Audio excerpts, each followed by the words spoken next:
오늘은 어버이날입니다. 어버이날의 유래는 이렇습니다. 지금으로부터 약 100여 년 전에 미국 버지니아주의 한 마을에 주일학교 교사로 열심히 헌신하고 봉사하는 어머니와 그리고 그의 딸 안나 자이비스가 살고 있었습니다. 그런데 안타깝게도 이 어머니가 세상을 떠나시게 되었습니다. 안나 자이비스는 정성을 다하여 어머니의 장례를 치른 다음에 그리고 어머니의 무덤을 만들었습니다. 그리고 무덤 주변에 평소에 어머니께서 좋아하시던 카네이션을 갖다 심었습니다. 그리고 늘 외출할 때마다 또 어떤 모임에 갈 때마다 그리고 교회에 갈 때마다 늘 가슴에 어머니께서 좋아하셨던 흰색 카네이션을 달고 다녔습니다. 사람들이 그에게 물었습니다. 왜 흰색 카네이션을 가슴에 달고 다니느냐고. 그때 안나 자이비스는 이렇게 대답했습니다. 우리 어머니께서 살아생전 이 꽃을 너무 좋아하셨고 그리고 세상을 떠나신 그 어머니를 나도 늘 잊지 않고 마음속에 기억하기 위해서 이 꽃을 달고 다닌다라고 말했습니다. 그러다가 어머니를 잘 모시자라고 하는 취지로 1904년 미국의 시애틀에서 어머니날 행사를 안나 자이비스가 개최를 하게 됩니다. 그때 그곳에 모였던 사람들, 어머니가 살아계시면 붉은색 카네이션을 가슴에 달고 그리고 어머니께서 돌아가신 분들은 흰 카네이션을 모두 가슴에 달게 하고 그 모임에 참여하도록 했던 것입니다. 그 후에 미국에서는 1913년 5월 둘째 일요일을 어머니 날로 정했고 우리나라에서는 1956년 5월 8일을 어머니 날로 정해서 지켜오다가 1972년도에 어버이날로 바꾸어 지내오고 있습니다. 그리고 우리 정부에서는 이 어버이날이 되면 효행자와 장한 어버이들에게 훈포장을 드리게 됩니다. 금년에 국민훈장을 받은 사람들 가운데 이 동백장을 받은 사람의 사연을 보면 이렇습니다. 74살 된 정영애 씨는 25살에 구남매의 장남에게 시집을 왔습니다. 결혼 생활 10년이 되던 30대의 어느 날 남편이 탔던 배가 침몰하면서 남편이 세상을 떠나게 되었고 그는 17명의 가장이 되어서 가정의 생계를 책임지게 되었습니다. 설상가상으로 시조부와 시부모가 중풍으로 오랜 투병을 했지만 이분은 극진히 효도를 했고 넉넉지 않은 형편에서도 남에게 베푸는 삶을 지금도 살아가고 있어서 그것이 귀감이 되어 국민훈장 동백장을 받게 되었습니다. 또 목련장을 받은 사람은 올해 69세의 정형자 씨인데 이분 또한 가난한 농가의 맏아들 맏며느리로 시집을 와서 반세기를 시부모를 섬기고 6년 동안 치매와 노환으로 누워 계시다가 돌아가신 시어머니를 모셨고 대소변도 못 가리는 시아버님의 손과 발이 되어 주었습니다. 그리고 시동생 5명을 보살펴 결혼시키고 어려운 이웃을 도우며 살아가고 있다고 했습니다. 그리고 또한 국민 포장을 받은 분 가운데 박영애 씨는 올해 67세인데 현재 103살 되신 시어머니와 그리고 87세 된 친어머니를 모시고 살아가고 있는 것이 귀감이 되어 상을 받게 되었답니다. 금년에 모두 130여 명이 정부로부터 훈포장을 받았는데 한결같이 이 사연들을 보면 어려운 가정에 시집을 와서 병으로 몸져 누운 시부모님을 지성을 다하여 섬기고 그리고 또 그 가족들을 보살펴 왔다는 사연이 대부분입니다. 사랑하는 여러분, 오늘은 어버이날입니다. 목사인 저에게 가장 힘든 절기 가운데 하나가 바로 이 어버이 주일입니다.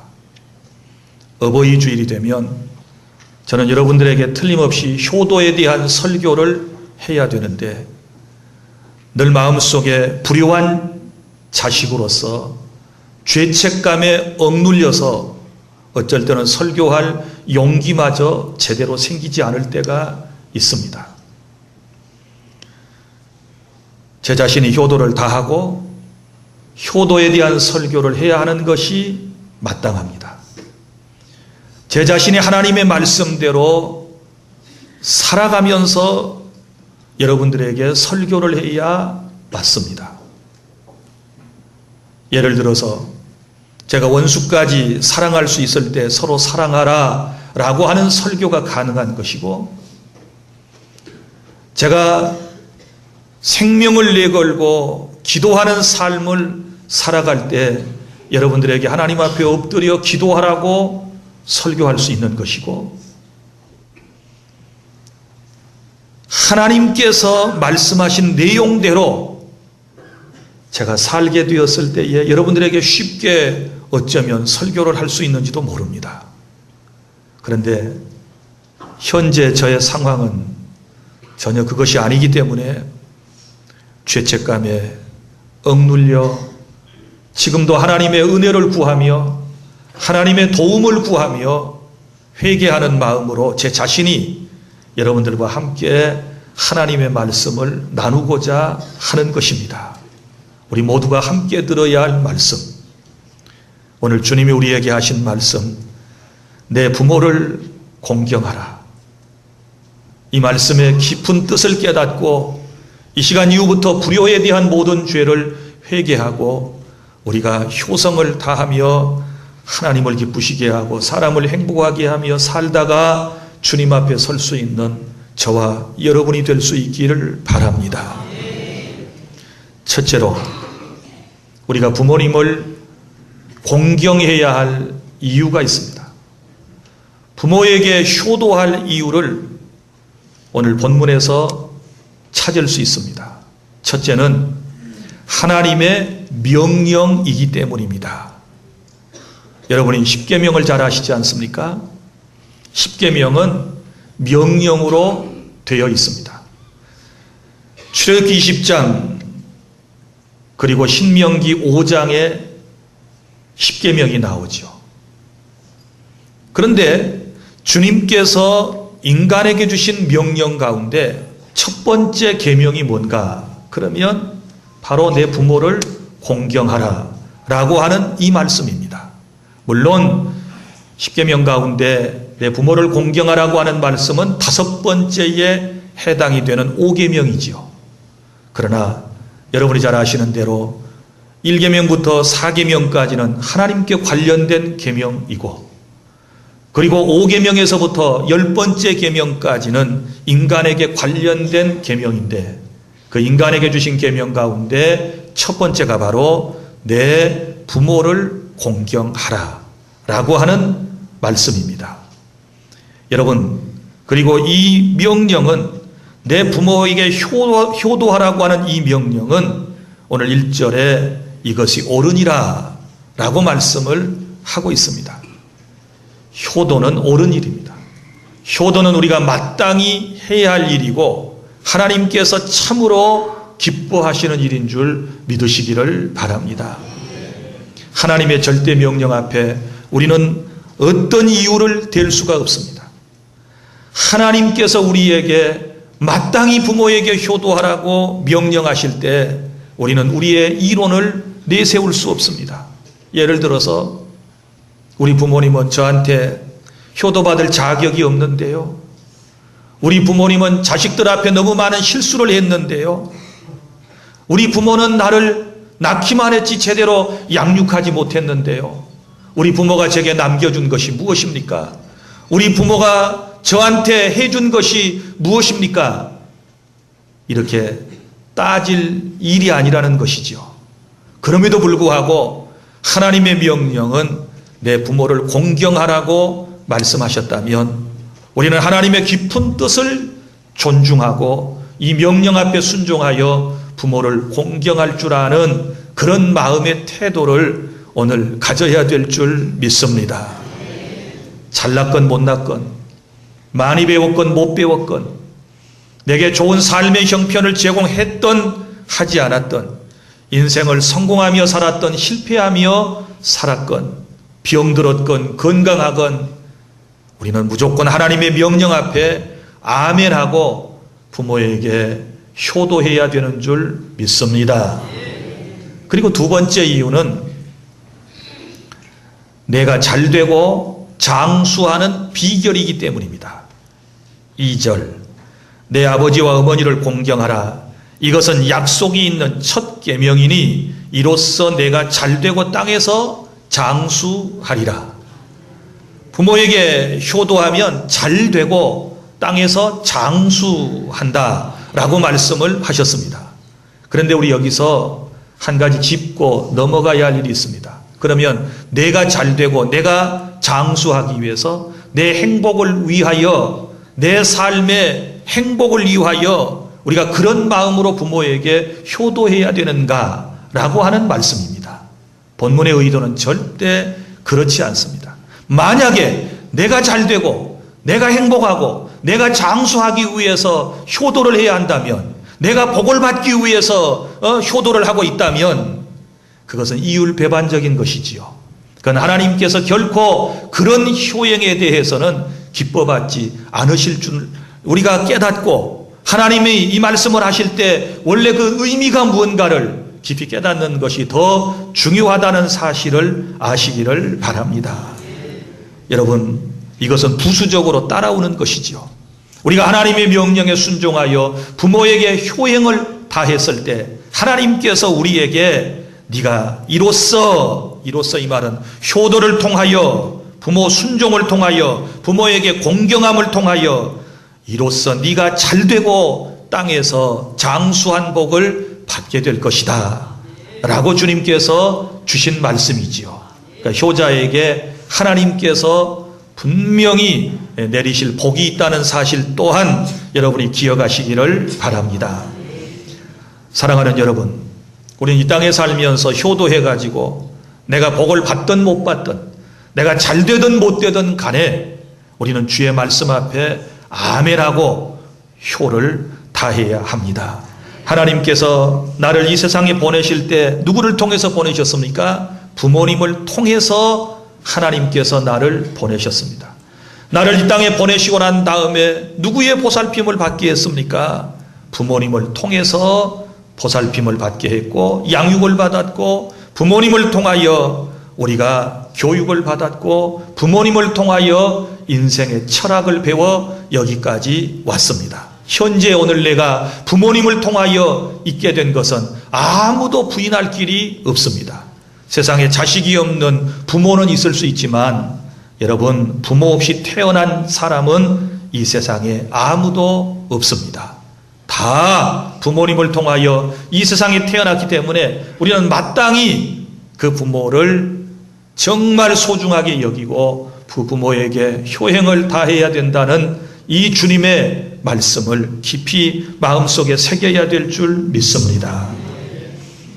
그러면 둘째로 어떻게 효도해야 될까요?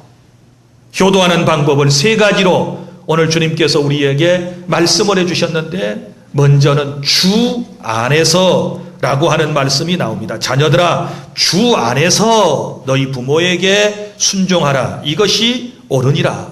여기 주 안에서 라고 하는 말은 무슨 의미를 가지고 있을까요? 여러 가지 의미가 있지만 먼저는 순종의 범위를 말씀하고 있습니다. 순종의 범위, 주 안에서입니다. 주님을 믿는 신앙 안에서, 하나님의 말씀 안에서 부모를 순종하고 공경해야 된다라고 우리에게 말씀을 해주고 있지 않습니까? 무슨 얘기인가 하면 하나님께서 우리에게 가르쳐 주신 사랑의 원리에 입각해서 효도하라고 하는 그러한 말씀입니다. 여기서 주 안에서 라고 하는 말 자칫 잘못하면 예수님을 믿는 부모에게만 또 이렇게 해당될 수도 있다라고 생각할 수 있지만 그렇지 않습니다. 예수님을 믿던 믿지 않던 우리는 주 안에서 부모에게 효행을 다하는 것이 마땅하다는 것을 믿으시기를 바랍니다. 그리고 효도하는 두 번째 방법은 여기 말씀 1절에 순종하라. 너희 부모에게 순종하라. 더 쉽게 말하면 순순히 따르라 이 말이죠. 부모님의 가르침에 대하여 순전한 마음을 가지고 순수한 마음을 가지고 따르라 라고 하는 그런 의미를 가지고 있습니다.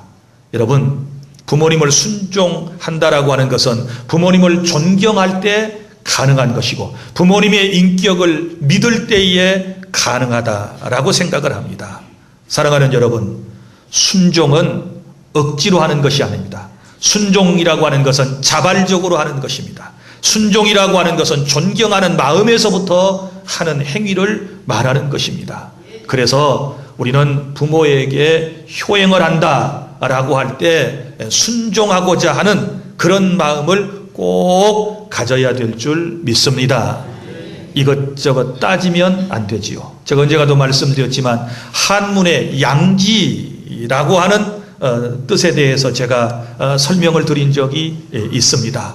양지, 뜻을 두고 어떤 뜻을 두고 계속하여 노력하는 것을 양지라고 그럽니다. 어느 마을에 평소에 아들 자랑하기를 좋아하는 분들이 살고 계셨습니다. 두 분이 늘 만나면 내 아들이 효자야, 내 아들이 효자야, 아니야, 내 아들이 효자야 그러면서 서로가 아들들 자랑하기를 좋아하셨습니다. 오늘날 부모님들도 마찬가지지요. 자식 자랑하기를 가장 즐거워하고 기뻐하시지요. 그래서 그러면 네 집 자식이 정말 효자인가를 한번 보자.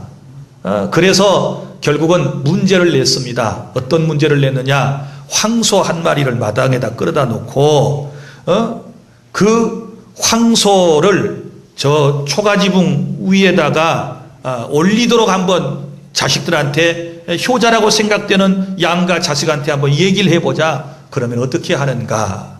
그래서 먼저 아랫집에 사는 할아버지가 아들 자랑을 실컷 하고 이제 마당에서 아들한테 이렇게 말했습니다. 아들아, 저기 있는 저 황소를 저 지붕 위에다 한번 올려보렴 그랬습니다. 그랬더니 이 아들이 머뭇하더니 아버지, 어떻게 저 황소를 지붕 위에 올릴 수 있겠습니까? 그건 힘들 것 같은데요. 그런데 이 아들은 정말 효자 중에 효자였답니다. 그런데 지붕 위에 황소를 올리라고 하는 말에 이 아들은 고개를 저었습니다. 그래서 윗집에 사는 이제 할아버지가 자기 아들에게 명령을 합니다. 아들아, 저 마당에 있는 황소를 저 지붕 위에 한번 올려보렴. 그러니까 이 아들은 아무 소리 안 하고 사다리를 갖다가 지붕에 딱 걸쳐놓더니, 그리고 자기가 사다리 위에 올라가서 소 고삐를 잡고서 되지도 않는 일을 올라가서 고삐를 계속 잡아다니면서 땀을 뻘뻘 흘리면서 낑낑대는 것입니다. 그 모습을 두 노인이 지켜보고 있다가 아랫집 노인이 자네 아들이 더 효자일세. 자네 아들이 더 효자야. 안 되는 거 뻔히 알면서도 자네 말에 저렇게 순종하려고 저 사다리 위에 올라가서 소고삐를 잡고 황소를 지붕 위에 올리려고 그러니 이제 됐네. 때가 졌네. 여기에서 한문에 양지라는 말이 나왔답니다. 무언가 뜻을 두고 계속해서 끊임없이 노력해가는 것. 사랑하는 여러분, 우리가 세상을 살다 보면 내 마음에 맞는 부모가 어디 있고 나와 똑같은 삶의 철학을 가진 부모가 어디 있겠습니까? 내 생각과 부모의 생각이 다를 수 있고, 내 방법과 부모의 방법이 다를 수 있고, 내 삶의 스타일과 부모님의 삶의 스타일이 다를 수 있고, 부모의 과거와 내 과거가 다를 수 있는 것입니다. 그걸 뻔히 알고서도 우리가 순종하고자 하는 그런 마음을 가질 때 바로 효도는 시작이 된다는 사실을 여러분이 기억하시기를 바랍니다. 그 다음에 세 번째 효도하는 방법은 공경입니다. 공경. 2절 내 아버지와 어머니를 공경하라. 이것은 약속이 있는 첫 계명이다. 이렇게 말씀을 하셨는데, 여기서 공경이라고 하는 말은 아주 원문의 뜻을 보면 깊은 의미를 담고 있어요. 원래 무겁다라는 뜻에서 이제 나온 말이고 그렇게 연결이 되는데, 무겁다라고 하는 말은 무슨 말인가 하면 가장 중요하다. 무겁다는 말은 중요하다. 가장 가치가 있는, 가장 우선순위가 되는 이런 뜻이에요. 그러니까 부모를 공경한다, 효도한다 할 때는 자기 부모를 가장 소중한 분으로, 가장 귀중한 분으로, 가장 가치 있고 무거운 분으로 우리가 이해를 하고 그렇게 인정을 할 때에 부모 효도가 가능하다라고 하는 것이지요. 그런데 여러분, 우리의 삶에 저와 여러분을 가만 보세요. 부모님은 별로 가치가 없는 듯 보여요. 부모를 중하게 무겁게 생각하지 않고 부모를 너무 가볍게 생각하는 경향들이 있어요. 어느 대학생이 쓴 부모에 대한 참회 이제 시를 보니까 이런 얘기가 나와요. 나에게 티끌 하나 주지 않은 거린들이 손을 내밀 땐 불쌍하다고 생각했습니다. 그러나 나에게 전부를 다 준 어머니를 불쌍하다고 생각해 본 적은 없었습니다. 나에게 밥 한 번 사준 친구들과 선배들은 너무 고마웠습니다. 그래서 답례하고 싶어서 불러냈습니다. 그러나 나를 위해 밥 짓고 밤늦게까지 나를 기다리시는 어머니에게 감사하다고 생각한 적은 없었습니다. 실제로 존재하지도 않는 드라마 속 배우들 가정사에는 눈물을 흘렸습니다. 그러나 일상에 지치고 힘들어 하시는 어머니를 위해 진심으로 눈물을 흘려본 적은 없었습니다. 친구와 애인에게는 사소한 잘못 하나에도 미안하다고 사과하며 용서를 빌었었습니다. 그러나 어머니에게는 잘못을 셀 수도 없이 많이 했으면서도 아직까지 제대로 용서를 구하지 못했습니다. 죄송합니다, 어머니. 세상의 모든 어머니는 위대하다고 한 젊은이가 고백했습니다. 우리 마음에 와서 닿는 것은 없나요? 여러분, 정말 우리가 부모님을 가장 내 삶의 중요한 존재, 가장 귀한 존재로 우리가 여기고 있나요?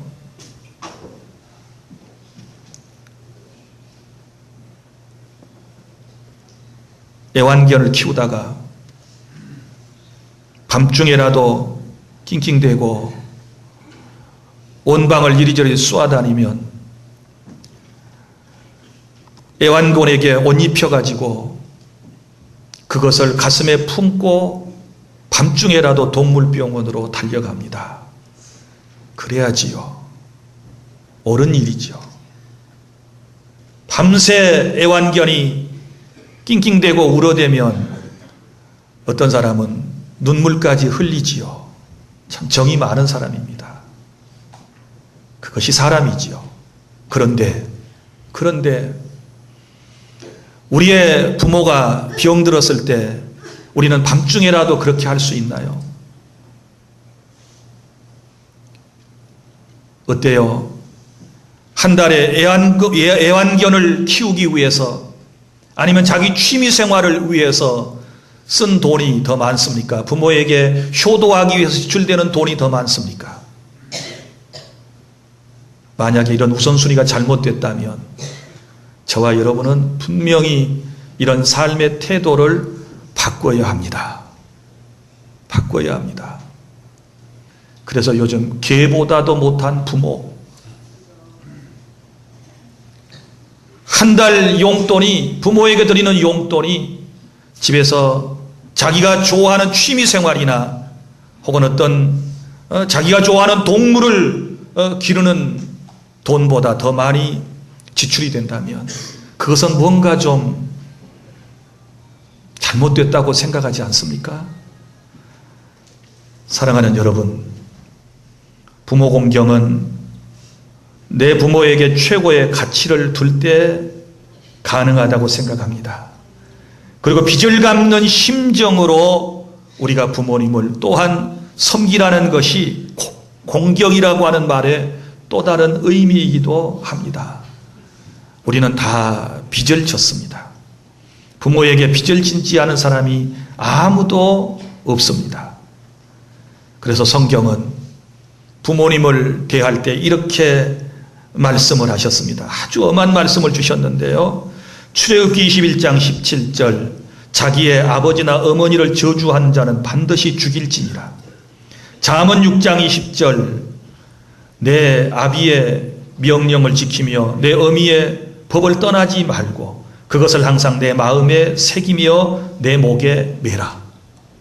잠언 30장 17절, 아비를 조롱하며 어미 순종하기를 싫어하는 자의 눈은 골짜기의 까마귀에게 쪼이고 독수리의 새끼에게 먹히리라. 골로새서 3장 20절, 자녀들아 모든 일에 부모에게 순종하라. 이는 주 안에서 기쁘게 하는 것이니라.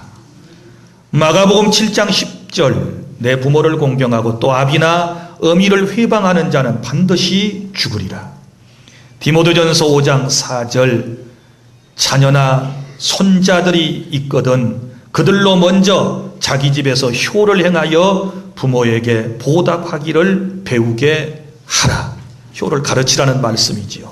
이 외에도 수도 없이 많은 구절들이 성경에 나옵니다. 사랑하는 여러분, 어떻게 이제 우리가 부모 공경을 해야 될까요? 제가 몇 가지를 여러분의 삶에 저와 여러분이 적용하기 위해서 제시해 드리도록 하겠습니다. 자, 부모에게 효도할 때 우리가 먼저는 부모님에 대해서 잘 아는 것이 중요하다고 생각합니다. 부모에 대해서 잘 모르면 부모에게 효행을 할 수가 없습니다.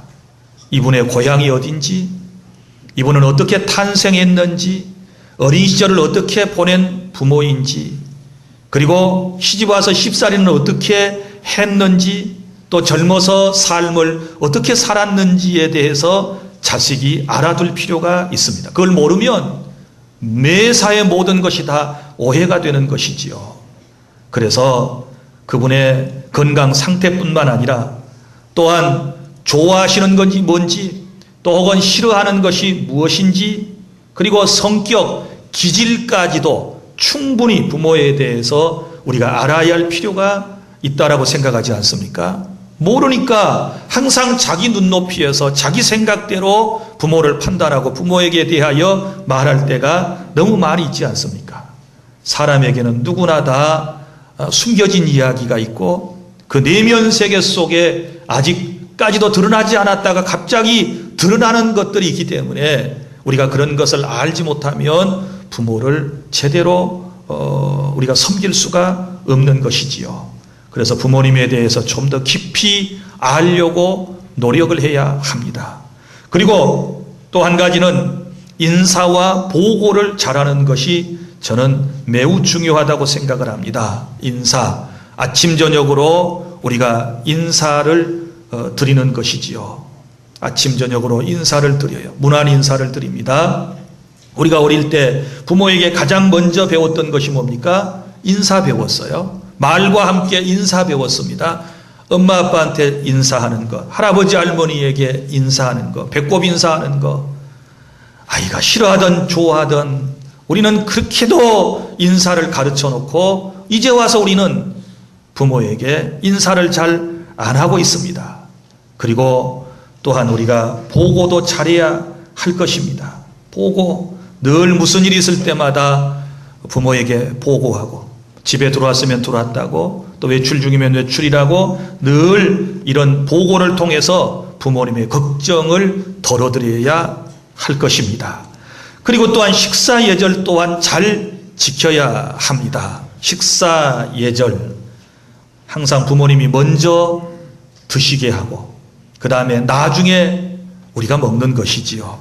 그리고 부모님이 식사 중이실 때에는, 아직 식사가 덜 끝났을 때는 그 자리를 뜨지 않는 것이지요. 노인이 되면 치아 상태도 좋지 않고 손도 손가락도 떨리고, 예? 매사의 모든 것이 다 느려질 수밖에 없지요. 소화 능력도 떨어지고, 그러니까 음식을 천천히 드시게 되는데, 젊은 사람들은 먼저 자기 혼자서 다 먹어 해치우고 그 자리를 일어서게 되면 부모의 마음속에 책임감이 생기지요. 아, 빨리 먹어야 되는데, 빨리 먹어야 되는데, 그러다가 혼자 이것저것 이제 젓가락질 하다가 할 수 없이 자리를 물러나는 이런 경우 있지 않겠습니까? 그래서 식사 예절도 매우 중요합니다. 그리고 또한 부모님과 대화 습관도 매우 중요하고, 대화를 통하여 부모에게 효성을 다하려는 우리가 노력이 필요합니다. 소소한 것까지라도 부모에게 늘 상의할 때에 부모는 자기가 이 땅에 존재하는 가치를 느끼게 되는 것이지요. 부부끼리 다 해버리고 젊은 사람들이 다 자기들끼리 의논해서 다 진행해 놓고 난 다음에 그 다음에 그 현실, 그 결과를 본다면 부모는 상실감이 있지 않겠습니까? 왠지 모르게 나는 이 세상에 필요 없구나, 나는 아무에게도 도움이 못 되는구나, 외롭지 않겠습니까? 그런데 우리가 평소에 많은 것을 상의하고 소소한 것까지라도 문의할 때에 그때 그래도 내가 필요한가 보구나, 내가 그래도 이 집안에 아직은 필요한가 보구나, 그런 마음을 가지고 그분들이 행복해 하시지 않겠습니까? 그리고 또한 부모님과 대화할 때 대화의 기법이 또 매우 중요합니다. 우리는 경청의 기술에 대해서 많이 뒤떨어지는 것 같습니다. 누구하고 대인관계를 하든 또 혹은 부모님과 특별히 우리가 대화를 할 때는 늘 경청하는 습관을 가져야죠. 경청이 무엇입니까? 듣는 것하고 여러분 경청하는 것하고는 엄연히 다른 것입니다. 듣는 것하고 경청은 달라요. 히어링하고 리스닝은 달라요. 영어에서도 분명히 달라요. 경청은 뭐예요? 그분이 말씀할 때에 그분의 턱 밑에, 그리고 그분을 가까이서, 그리고 또한 그분의 입술을 보면서 혹은 눈을 보면서 그분이 얘기할 때 진지한 태도를 취해주는 것이 바로 경청이지요. 말은 부모에게 하는 것 같은데 핸드폰 하고 있고 TV 보고 그리고 딴청 피우면서 우리가 시큰둥한 그런 대화를 한다면 누가 우리하고 대화를 원하겠습니까? 그래서 부모님이 말씀하실 때에는 항상 잘 경청하고, 물론 노인들은요 한 소리 또 하고 한 소리 또 하고, 늘 당신은 안 했다고 생각하고 처음 하는 것이 자식들에게는 이게 잔소리처럼 들려져요. 그런데 잔소리의 이면을 생각해 보세요. 얼마나 염려가 되고 걱정이 되고, 내가 세상을 떠나기 전에 이런저런 얘기를 자식한테 해주고 가야 되겠다라고 하는 그 압박감 때문에 여러분 계속해서 말씀을 하시겠습니까? 그래서 노인을 잘 이해하면, 노인의 특성을 잘 이해하게 되면 절대 노인들이 말씀할 때 말을 자른다거나 가로챈다거나 또 비난을 한다거나 무시한다거나 하는 이런 일을 하지 않는 것이지요. 그래서 잘 잘 경청해 주시기를 바랍니다. 그리고 또한 우리가 이제 효도를 할 때 이런 방법 어떨까요? 부모님 앞에서 항상 밝은 모습을 보이며 살아가기. 늘 밝은 모습. 죽는 소리 하지 말고 늘 부모한테 아쉬운 소리 하지 말고 늘 밝은 모습, 밝은 태도. 그래서 형제지간에도 형제자매간에도 늘 서로 사랑하며 우애하며 살아가는 이런 모습을 보여드리는 것이 효도라고 생각하지 않습니까? 그래서 부모님 앞에서 언성을 높이는 것은 옳지 않은 것이고 자식들이 부모 앞에서 다투는 것은 불효 중에 불효가 된다는 사실 또한 우리가 기억했으면 좋겠습니다. 그래서 늘 밝은 모습으로 기쁜 모습으로 당당하게 세상을 살아가는 하나님의 은혜로 세상을 살아가는 이런 모습을 보여드려야 할 것입니다. 그리고 또 하나는 자주 연락하고 찾아뵙는 것 어떨까요? 자주 연락하고 전화 한 통이 그리운 시대입니다. 여러분 우리가 핸드폰을 붙들고 타인과의 대화 시간이 얼마나 많은 줄 아세요? 여러분이 24시간 가운데 통화하는 내용 한번 생각해 보세요. 얼마나 그 시간 그리고 대화하는 상대가 누구인가를 보세요. 부모와 늘 자주 연락하고 자주 찾아뵙는 것이 중요하지 않겠습니까? 그리고 여러 가지가 있는데 그 중에 가장 중요한 거 바로 부모님에게 예수님을 전해드려야 될 줄로 믿습니다.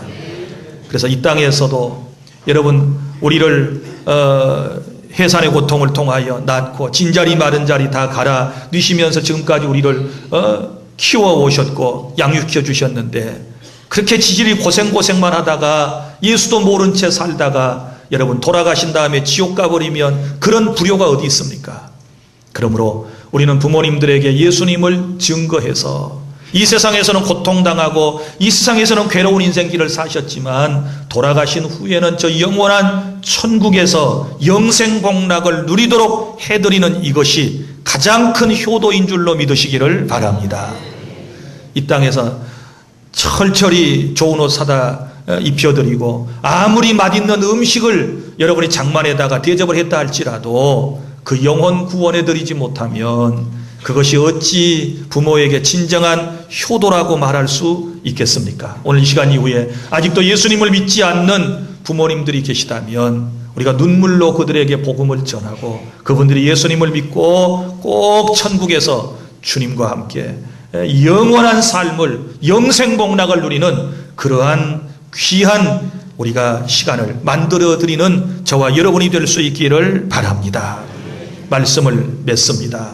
사랑하는 여러분, 저는 두렵고 떨리는 마음으로 회개하는 마음으로 제 마음속에 있는 이야기를 제가 생각하고 있었던 이야기를 그리고 하나님께서 우리에게 주신 말씀을 여러분들에게 전해드렸습니다.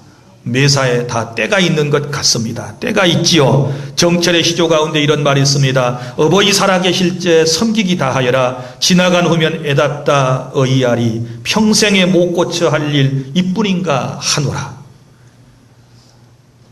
세월이 지나가면 언젠가 우리도 노인이 될 거고 우리 앞서 사셨던 분들은 한 분 한 분 세상을 떠나시게 될 거예요.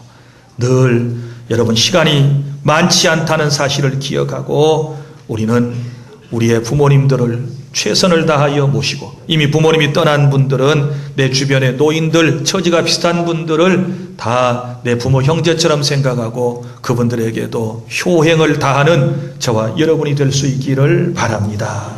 기도하겠습니다.